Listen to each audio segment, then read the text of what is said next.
6 pendaki dinyatakan hilang selama 7 hari. Tim SAR sudah menyusur setiap jalur, sudah menerbangkan drone, bahkan memanggil relawan dari berbagai daerah. Semua orang mulai percaya ke-6 orang tersebut tidak akan pernah ditemukan hidup.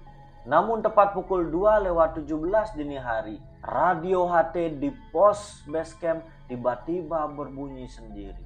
Padahal HT tersebut milik salah satu orang yang sudah seminggu dinyatakan hilang. Suara yang terdengar sangat lemah, dipenuhi gangguan frekuensi, dan hanya ada satu kalimat yang berhasil terekam di sana. Jangan cari kami, dia ikut turun bersama kalian. Beberapa detik kemudian sinyal hilang. Keesokan paginya, ke-6 pendaki tersebut akhirnya ditemukan dengan keadaan selamat. Tetapi ada satu hal yang membuat seluruh tim SAR bungkam sampai hari ini. Jumlah orang yang turun dari gunung tidak sesuai dengan jumlah orang yang naik.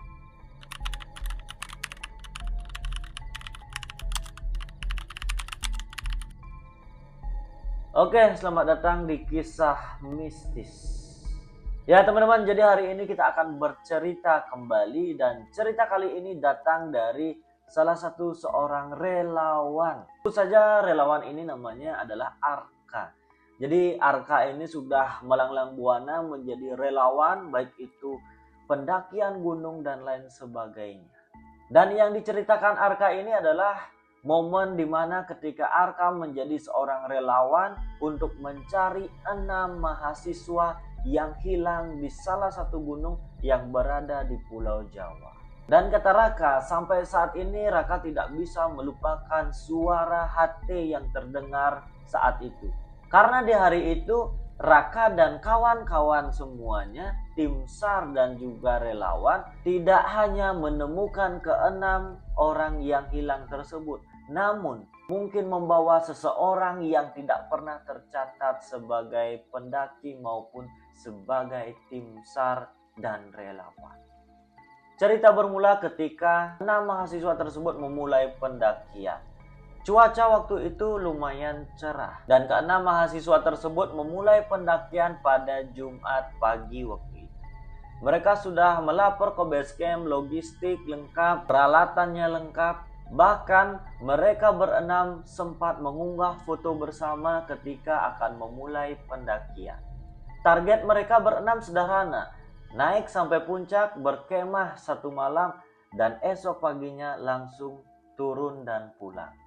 Namun mereka tidak pernah kembali.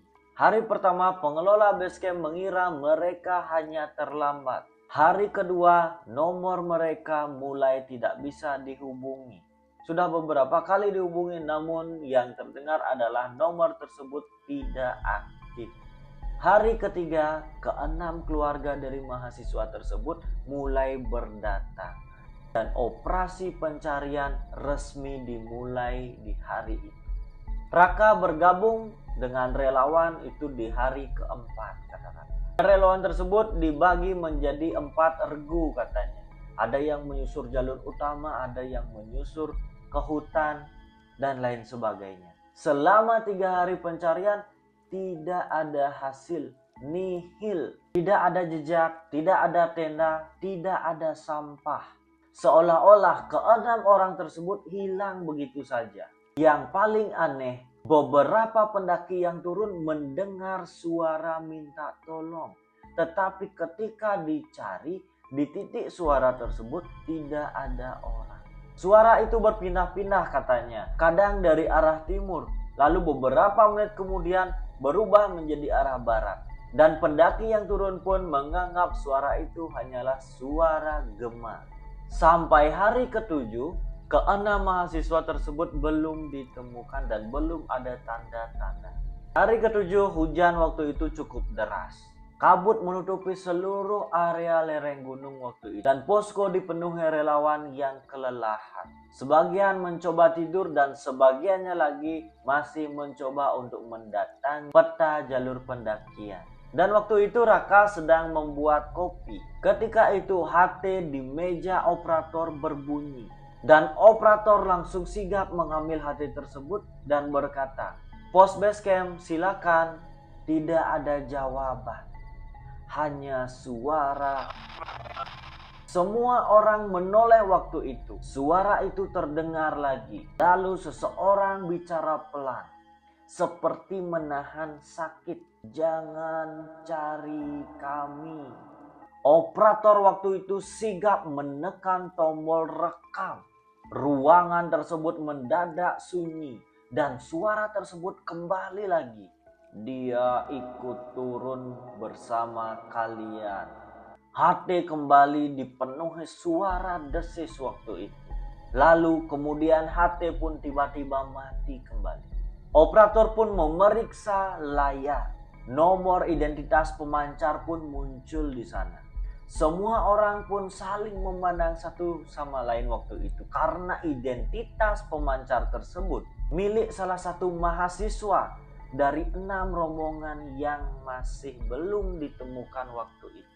Mustahil sekali, karena baterai HT tersebut tidak akan mungkin tahan selama itu.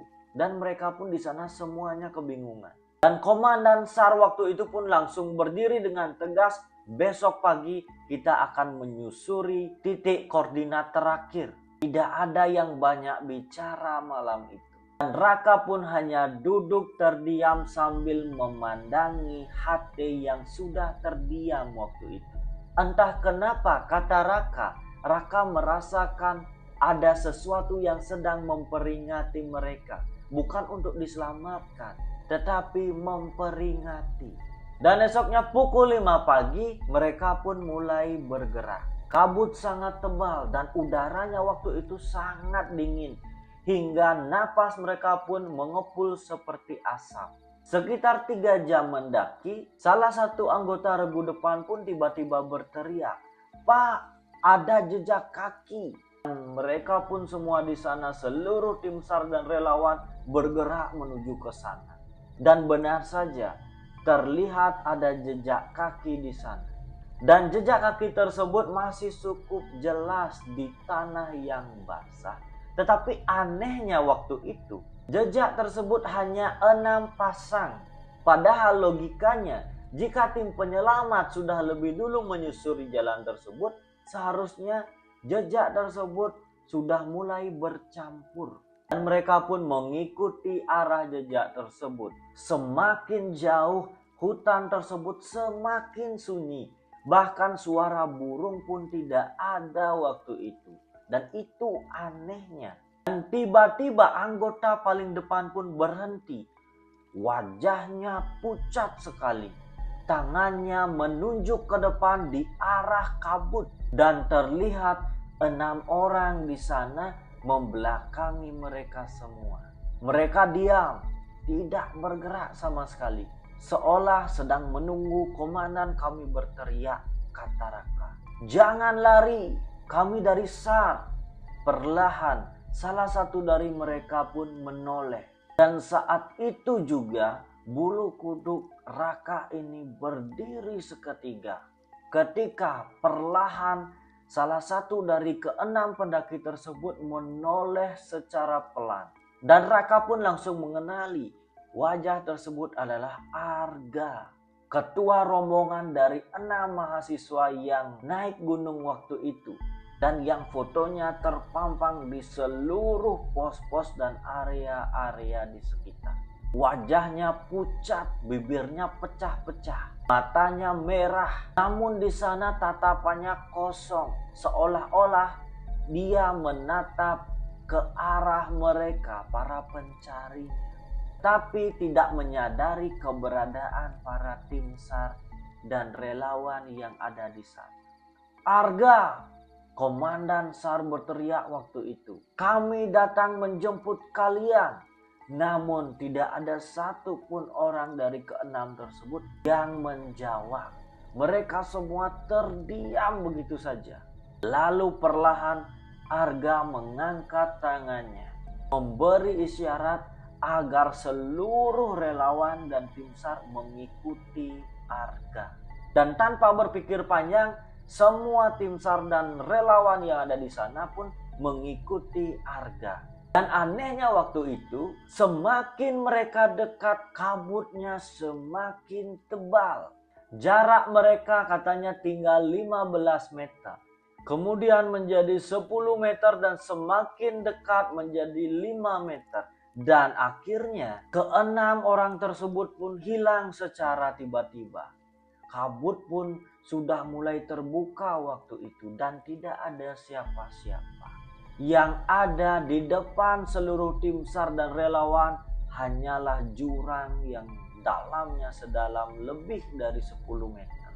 Dan pikir Raka, kalau mereka terus berlari tadi, mungkin mereka sudah berada di bawah jurang. Sudah tidak selamat. Dan mungkin mereka sudah jatuh di sana. Dan seluruh tim waktu itu saling berpandangan satu sama lain. Tidak ada yang berani berbicara waktu itu. Komandan waktu itu hanya bisa menarik nafas panjang. Semua mundur, kata komandan. Lalu beberapa detik kemudian, suara seseorang terdengar dari arah kanan.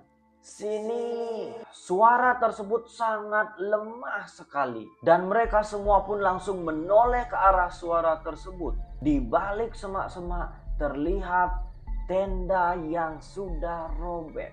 Dan keenam pendaki yang hilang tersebut benar-benar ada di sana. Mereka tertunduk lemas. Tubuh mereka semua penuh dengan lumpur. Sebagian mengalami hipotermia. Dan salah seorang hampir tidak sadarkan diri di sana. Dan dokter tim SAR pun mulai memeriksa mereka satu persatu. Dan ajaibnya tidak ada satu orang pun dari mereka yang mengalami luka yang parah atau luka yang berat. Mereka hanya sangat kelelahan. Seolah-olah sudah berhari-hari mereka berjalan tanpa arah yang jelas. Dan saat proses evakuasi, Raka pun di sana terus memandangi Arga. Dan tatapan Arga terus mengarah ke tengah hutan. Seolah-olah ada yang Arga lihat di hutan. Dan Raka pun di sana bertanya dengan pelan, "Kenapa kalian bisa sampai di sini?" Arga tidak langsung menjawab waktu itu. Tetapi setelah sekian menit kemudian Arga pun berkata, "Kami mengikuti orang." "Orang?" tanya Raka. "Iya, katanya dia penjaga jalur yang lama. Dia bilang dia akan menunjukkan jalan pulang."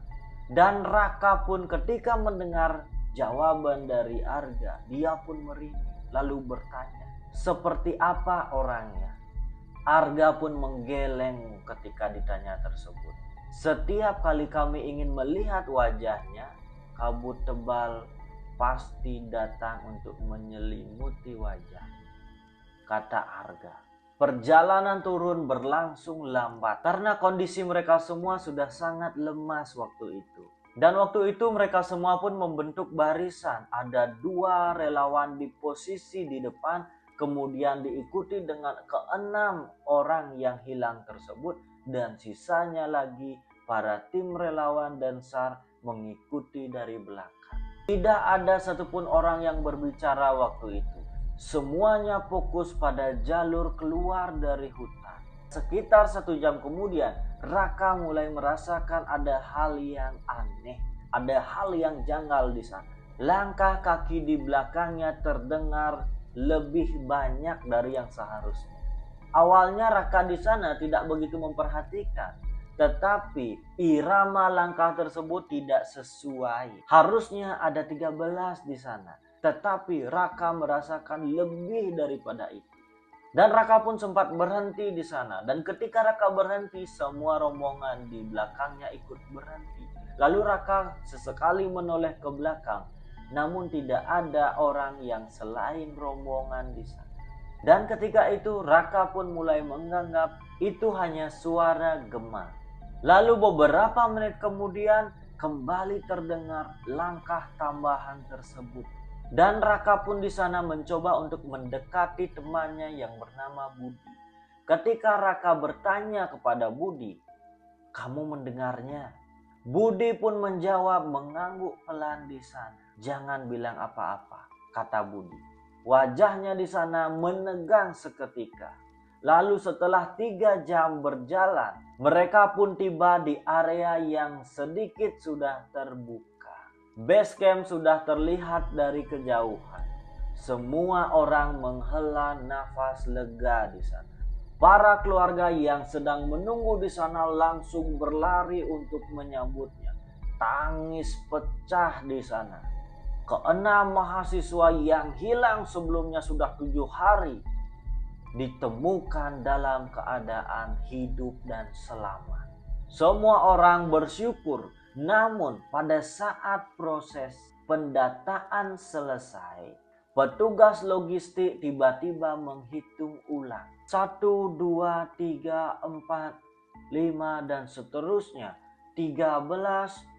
Loh, katanya tadi 14. Dan semua orang pun di sana saling memandang satu sama lain ketika mendengar hitungan tersebut. Komandan waktu itu pun juga menghitung ulang dan tetap hasilnya adalah 13. 6 pendaki, 7 tim SAR, tidak kurang dan tidak lebih. Dan waktu itu Raka pun mulai teringat suara langkah-langkah tambahan di sepanjang jalan mereka turun. Malam itu, operator memutar ulang rekaman HT. Suara desis memenuhi ruangan tersebut.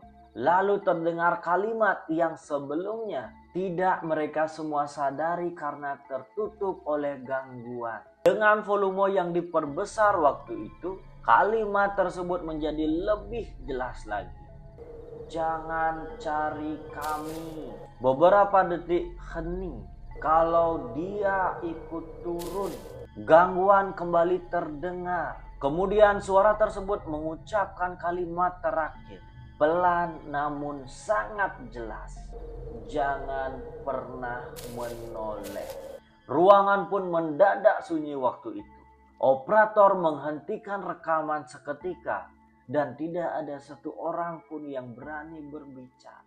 Dan keesokan harinya, Arga pun mulai berani untuk menceritakan apa yang sebenarnya terjadi. Saat kabut turun, ada seseorang yang memanggil mereka semua dari balik pohon. Orang tersebut mengenakan jaket pendaki berwarna gelap. Ia katanya mengetahui jalan pintas menuju ke base camp. Karena mereka berenam panik waktu itu, mereka pun mengikuti orang tersebut. Semakin mereka lama berjalan, hutan tersebut terasa semakin asing. Kompas memutar sendiri, GPS pun mati di sana. Dan setiap kali mereka mencoba berhenti, orang tersebut pun berkata sedikit lagi. Dan sampai akhirnya mereka berenam pun sadar bahwa orang yang mereka ikuti tersebut tidak pernah meninggalkan jejak kaki di tanah.